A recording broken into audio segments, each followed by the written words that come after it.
లేదా చంద్రబాబు నాయుడు గారికి, పవన్ కళ్యాణ్కి, లోకేష్ బాబుకి ఆడవాళ్ళు బొమ్మలు ఎత్తి చీరలు కట్టి చీరలు ఫోటోలు పెట్టి ఇవన్నీ చేయడం ఎప్పుడు చూడలేదు సార్. రాక్షసత్వం ఇది. మీరు చంద్రబాబు నాయుడు గారిని విమర్శించండి, తప్పులే, హక్కు ఉంది, ప్రతి ఒక్కరికి హక్కు ఉంది. పవన్ కళ్యాణ్ గారిని విమర్శించే హక్కు ఉంది.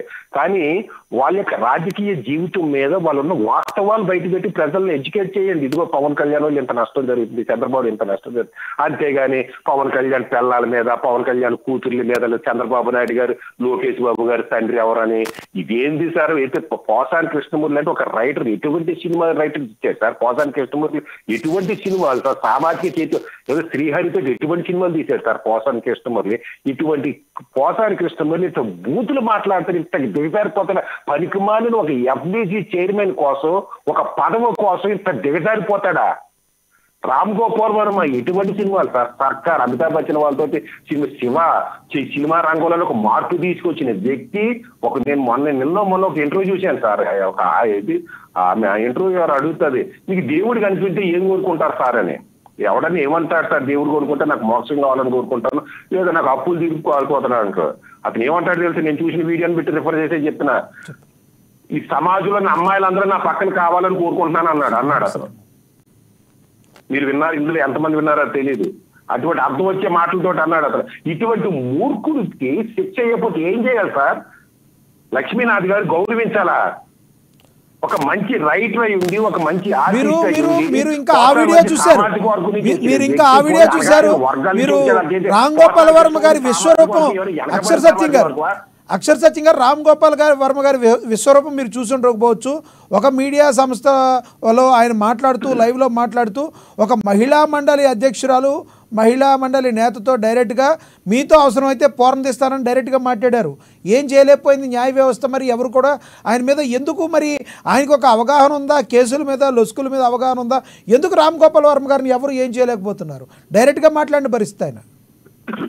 సార్, ఇప్పుడు వచ్చిన ప్రాబ్లం ఏంటంటే, ఒక పవన్ కళ్యాణ్ లాంటి వ్యక్తి, నేను ఏదో వ్యక్తిగత అభిమానంతో పవన్ కళ్యాణ్ గారిని అంటాం లేదు సార్. పవన్ కళ్యాణ్ యొక్క క్యారెక్టర్ వేరు, ఆయన వ్యక్తిగతం, ఆయన యొక్క జీవన విధానం వేరు. ఈ రోజుకి కూడా ఒక 25 డిప్యూటీ చీఫ్ మినిస్టర్ అయినా కానీ తన పార్టీ గురించి, తన గురించి, తన కుటుంబం గురించి, లేదా తన పార్టీలో ఉన్న వాళ్ళ గురించి కూడా ఏ సమయత్తు కూడా ఆలోచించకుండా రాష్ట్ర సంక్షేమం, రాష్ట్రం గురించి ఆలోచిస్తున్న వ్యక్తి రాజకీయ నాయకులు ఎవడంటే ఈ రోజు పవన్ కళ్యాణ్.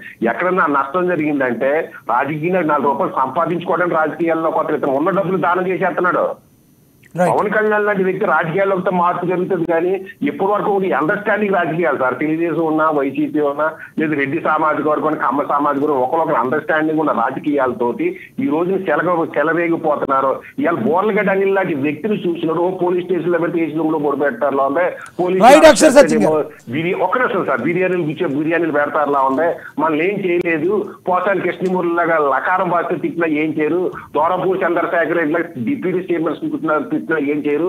చంద్రబాబు నాయుడు కొడుకు తండ్రి ఎవడని అసెంబ్లీలో డిస్కస్ చేసిన పవన్ కళ్యాణ్ ఇది చంద్రబాబు నాయుడు అతను ఎవరో కొడాల నాని మీద, వల్లభనేని వంశీ మీద చర్యలు తీసుకోవాలనేది ప్రజల్లోకి వెళ్తే రేపు పొద్దున ప్రతి ఒక్కరు లకారం బాసు రోడ్లను తిరుగుతారు సార్.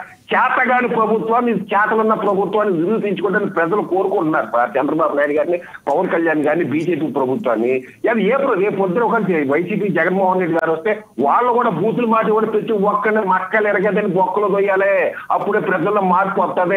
లేకపోతే ప్రతి ఒక్కరు నా తండ్రి పలానోడు, నా తల్లి పలాందే అని డిఎన్ఏ సర్టిఫికేట్ తమ మెల్లో కట్టుకుని తిరగాల్సిన దౌర్భాగ్య స్థితి ఈ రోజు ఆంధ్రప్రదేశ్ లో ఉంది సార్. దీన్ని అర్థం చేసుకోవాలి పోలీసులు కూడా.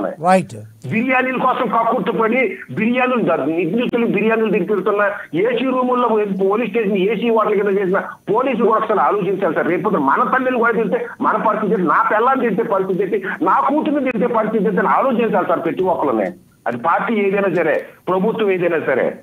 రైట్. అక్షర్ సత్య గారు, మళ్ళీ వస్తాం మీ దగ్గరికి. శాంతి ప్రసాద్ గారు, ఏదైతే